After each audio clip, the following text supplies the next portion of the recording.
If you enjoy this podcast summary, please consider subscribing. Joseph Henrich explains that humans survived because of their ability to learn from others and accumulate cultural knowledge over time. This process of cultural learning allowed them to develop complex technologies and practices that helped them adapt to their environment. However, this process also requires a certain level of abdication of reason. People often don't understand the underlying causal mechanisms behind their practices, and they may attribute their success to supernatural or mystical forces. The conversation also touches on the idea that humans have been getting dumber over the last 10,000 years as their brain size has declined. Henrich suggests that this may be because humans are becoming more of a superorganism, with individuals specializing in different skills and relying on others for knowledge and expertise.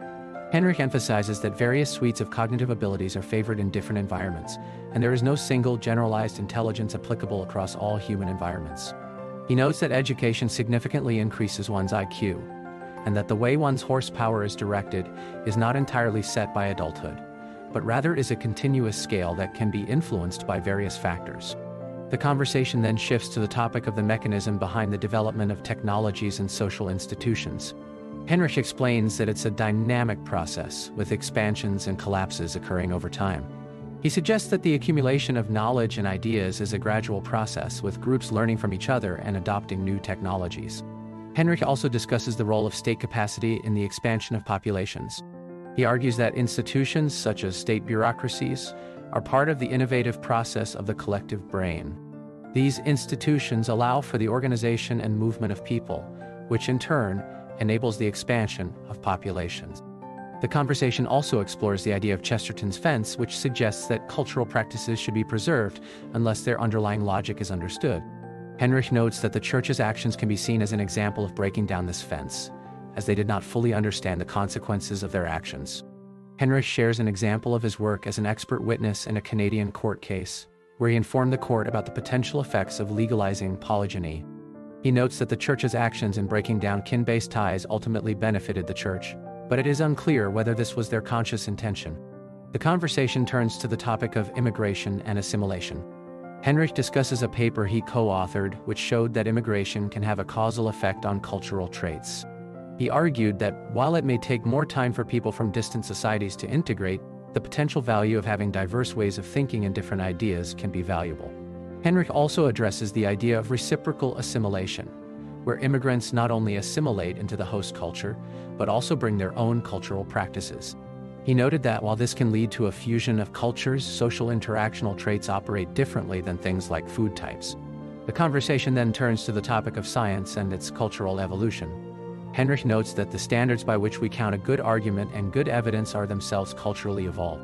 He suggests that we should have more variation in scientific methods and institutions, and that polycentricity and competition among different groups can lead to more innovation.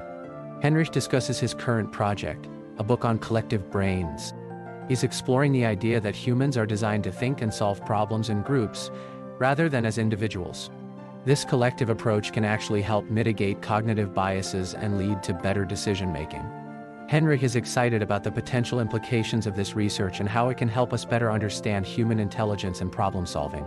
He believes that the academic disciplines are like different cultural worlds, and that pulling the best from them has been his approach.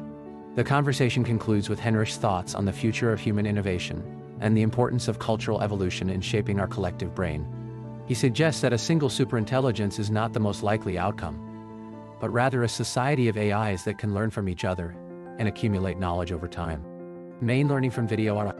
The discussion centered on the idea that humans survived due to our ability to learn from others and accumulate cultural knowledge over time.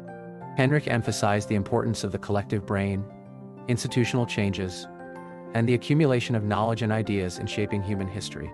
He also highlighted the role of state capacity in the expansion of populations and the importance of cultural evolution in driving human innovation. The conversation touched on various topics, including the relationship between intelligence and cultural learning, the role of social learning in the modern knowledge work economy, and the impact of immigration and assimilation on cultural traits. Henrich also discussed his work on collective brains and the idea that humans are designed to think and solve problems in groups, rather than as individuals. Overall, the conversation provided a fascinating insight into the complex factors that contributed to human survival and the development of complex societies. Key takeaways include the importance of cultural learning, institutional changes, and the collective brain in shaping human history, as well as the need to understand the underlying logic of cultural practices before making changes.